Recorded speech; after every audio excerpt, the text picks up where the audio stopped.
বউ, ও বউ, আমি মাঠে যাচ্ছি। জমির আগাছাগুলো পরিষ্কার করতে হবে। ওগো, তুমি কি না এখনই চলে যাবে? আমার তো রান্না প্রায় শেষ, একটুখানি মুখে দিয়ে যাও। ফিরতে ফিরতে তো তোমার আবার অনেক দেরি হয়ে যায়। না বউ, এখন আর আমি খাবো না। মাঠের কাজ সেরে এসে তবেই খাবো। চলি বউ। এই বলে বল্টু শিয়াল মাঠের দিকে রওনা দেয়।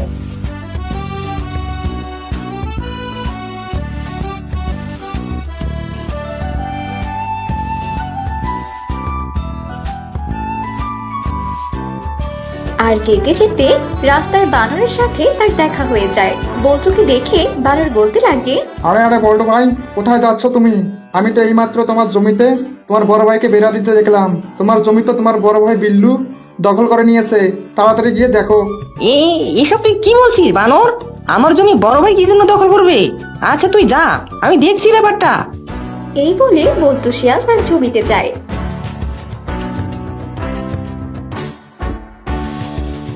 আর গিয়ে দেখে সত্যি সত্যি তার জমিতে বেড়া দেওয়া। হায় হায়, তাহলে কি বানরের কথা সব সত্যি? তুই একদম ঠিক খবরটাই শুনেছিস। আজ থেকে এই জমি আমার, তাই আমার জমিতে আমার যা ইচ্ছে তাই করব। এসব তুই কি বলছিস দাদা? বাবা মারা যাওয়ার আগে এই জমি তো আমার নামে দলিল করে দিয়েছে। আমার কাছে তার প্রমাণ সহ আছে। তুই চাইলেই তোর নামে করে নিতে পারিস না। আমি জানতাম তুই ওই দলিল দেখিয়ে এই জমির মালিক হয়ে যাবি। কিন্তু একটা কথা কি তুই জানিস, তুই যদি এই পৃথিবীতেই না থাকিস তাহলে এই জমির মালিক হবি কি করে? দাদা, তুমি আসলে কি বলতে যাচ্ছ? আমি পৃথিবীতে থাকবো না মানে? আর এরা কারা? এই দুইজন তোমার সাথে কি করছে? এরা আমার গোলাম। আমি এদেরকে যা বলবো এরা তাই করবে। এই তোরা দুজনেকে ধরে ফেল। তুই বেঁচে থাকলে এই জমির মালিক আমি কিছুতেই হতে পারবো না। তাই ভাই, আমার তো তোকে মারতেই হবে। এরপর বিল্লু শিয়ালের দুই চেলা বল্টু শিয়ালকে ধরে ফেলে। এরপর বিল্লু শিয়াল বল্টু শিয়ালকে ধারালো অস্ত্র দিয়ে আঘাত করে, আর সেখানেই বল্টু শিয়াল মারা যায়। এই এক্ষুনি এই লাশটাকে পাশের জঙ্গলের আবর্জনার মধ্যে ফেলে দিয়ে আয়, যেন কোনো হিংস্র পশু ওকে টেনে হিঁচড়ে খেয়ে ফেলে। আজ থেকে এই জমির মালিক আমি। এরপর বিল্লু শিয়ালের দুই চেলা বল্টু শিয়ালের লাশ নিয়ে পাশের এক জঙ্গলের আবর্জনায় ফেলে দিয়ে আসে। এইভাবে কেটে যায় বেশ কিছুক্ষণ। কি ব্যাপার, মানুষটা সেই সকালে বেরিয়েছে, সন্ধে হয়ে গেছে, এখনো তো আসার কোনো নামগন্ধই দেখছি না। ও তো কখনো এত দেরি করে না। সারাটা দিন না খেয়ে আছে, জানি না এখন কোথায় আছে আর কি বা করছে। আরে ধুর, এই কাক, তুই এভাবে আমার মাথার উপরে চেঁচামেচি কেন করছিস বলতো? না, মনটা যেন আবার কেমন কু গাইছে। এভাবে বসে থাকলে আর হবে না।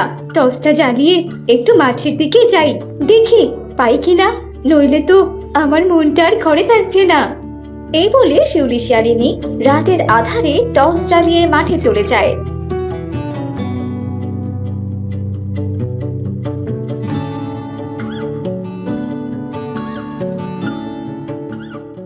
কি ব্যাপার, জমিতে বেড়া লাগানো কেন? আর ওনার কোদালটাও দেখছি এখানেই পড়ে আছে। এ মা, এত রক্ত কি করে এলো এখানে? হায় হায়, তবে কি আমার স্বামীর কোনো ক্ষতি হয়ে গেল? এর কি সর্বনাশী কাণ্ড! আমি আমার স্বামীকে এখন কোথায় খুঁজবো?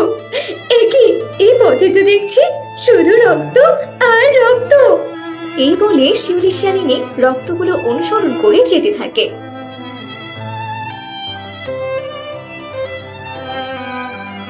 আর ওইদিকে বল্টুর লাশটি যেখানে ফেলেছিল সেখানে ছিল এক কলা গাছ। কলা গাছটি দেখতে ছিল অদ্ভুত রকমের। সেই কলা গাছটি বল্টু শিয়ালকে সুস্থ করে দেয়।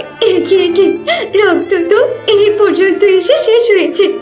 তাহলে কি আমার স্বামীকে কেউ মেরে এই আবর্জনা ফেলে দিয়েছে? হায় হায় সৃষ্টিকর্তা, আমি আমার স্বামীকে ছাড়া এখন কে নিয়ে বাঁচবো? তুমি যখন আমার স্বামীকে এইভাবে তুলে নিয়েছো, তখন তুমি আমাকে এই পৃথিবীতে কেন রেখেছো? আমাকেও তুমি তুলে নাও, তুলে নাও আমাকে। বউ, ও বউ, তুমি আর কেঁদো না। এই দেখো আমি চলে এসেছি। একে কি? তার মানে তোমার কিছুই হয়নি? সৃষ্টিকর্তার লাখ লাখ শুকরিয়া যে তুমি এখনো সুস্থ আছো। তাহলে এই রক্ত কার? এরপর বল্টু শিয়াল শিউলি শিয়ালিনীকে সমস্ত ঘটনা খুলে বলে। বউ, অনেক রাত হয়েছে, চলো চলো এবার আমরা বাড়িতে ফিরে যাই।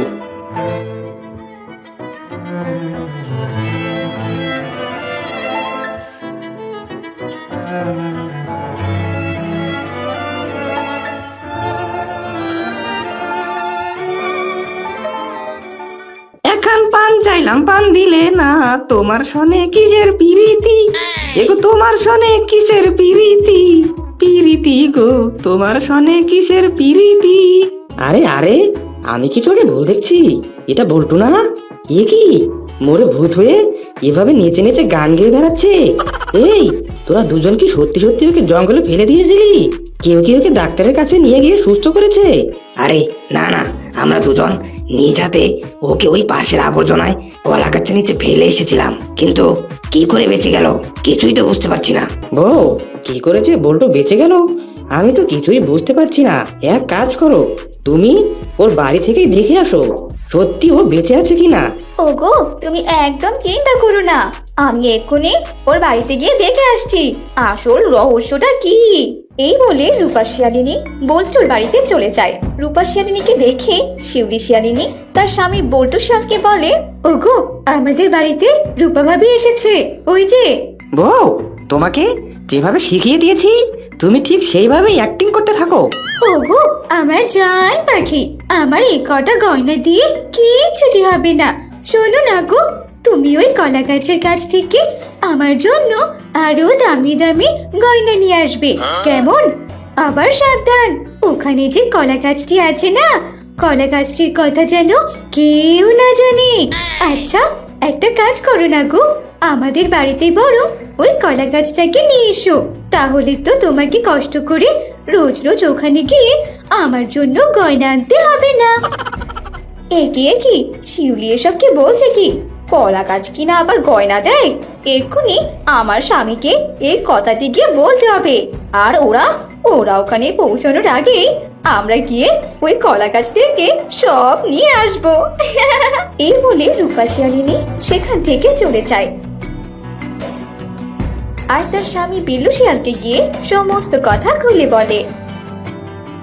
ওগো, সবই তো তুমি শুনলে, এখন তাড়াতাড়ি একটা ধারালো দা নিয়ে চলো, ওই কলা গাছ থেকে সব সোনা দানা নিয়ে আসতে হবে যে, আর যদি না দেয় তাহলে ওই কলা গাছটি কেটে বাসায় নিয়ে চলে আসবো। এই বলে তারা দুজন সে কলা গাছের কাছে যেতে থাকে। এইদিকে তাদের দুজনের পিছু পিছু বল্টু শিয়াল এবং শিউলি শিয়ালিনীও যেতে থাকে।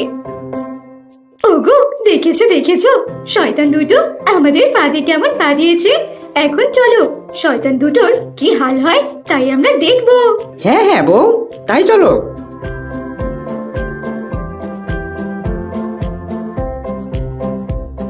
এই আবর্জনার কাছেই তো বল্টুর লাশ ফেলেছিল। ওই দেখো, কলা গাছের গায়ে এখনো রক্ত লেগে আছে, তার মানে এটাই সেই কলা গাছ। এই কলা গাছ তাদেরকে সোনাদানা দিয়ে ভরিয়ে দিয়েছে। এই কলা গাছ আমাদেরকে সোনাদানা দিয়ে ভরিয়ে দে। আর হ্যাঁ, আমাকে অনেক অনেক গয়না দে, আমি সকাল বিকেল শুধু গয়না পরবো। আহা, কি যে আনন্দ হচ্ছে আমার। কি ব্যাপার, অনেকক্ষণ তো হয়ে গেল, কিন্তু এই কলা গাছ তো কিছুই দিচ্ছে না। এই কলা গাছ যদি সোনা না দিস তাহলে আমি তোকে এক্ষুনি কেটে ফালা ফালা করে দেব। তোরা দুজনেই অনেক লোভী, তোরা আমাকে কেটে ফেলার ভয় দেখাচ্ছি। এবার দেখ আমি তোদের কি করি। এই ভৌতিক কলা গাছ কোনো অহংকারীকে সাহায্য করে না। এই ভৌতিক কলা গাছ কোনো অহংকারী লোভীকে ক্ষমা করে না। এই বলে ভৌতিক কলা গাছটি তাদের দুজনকে রাক্ষসী রূপ নিয়ে গিলে ফেলে। আর তখনই সেখানে বল্টু শিয়াল আর শিউলি শিয়ালিনী চলে আসে। তবে দুজনকে দেখে কলা গাছটা বলতে লাগে, ওরা ওরা ওদের লোভের শাস্তি পেয়েছে, আর তুমি সৎ বলেই আমি তোমার জীবন ফিরিয়ে দিয়েছি। তোমার যখন যা কিছুর দরকার পড়বে তুমি আমার এখানে চলে আসবে, আমি তোমাকে সাহায্য করব। আর যারা লোভী অহংকারী তাদেরকে আমি এইভাবেই গিলে খাবো। এই বলে কলা গাছটি সেখান থেকে অদৃশ্য হয়ে যায়। ওগো চলো এবার আমরা আমাদের বাড়িতে ফিরে যাই। ভাই আর ভাবি অতি অহংকারের লোভের জন্য তাদের শাস্তি তারা পেয়ে গেছে। চলো গো চলো, বাড়িতে চলো। এরপর তারা বাড়িতে চলে যায় আর সুখে শান্তিতে দিন কাটাতে থাকে।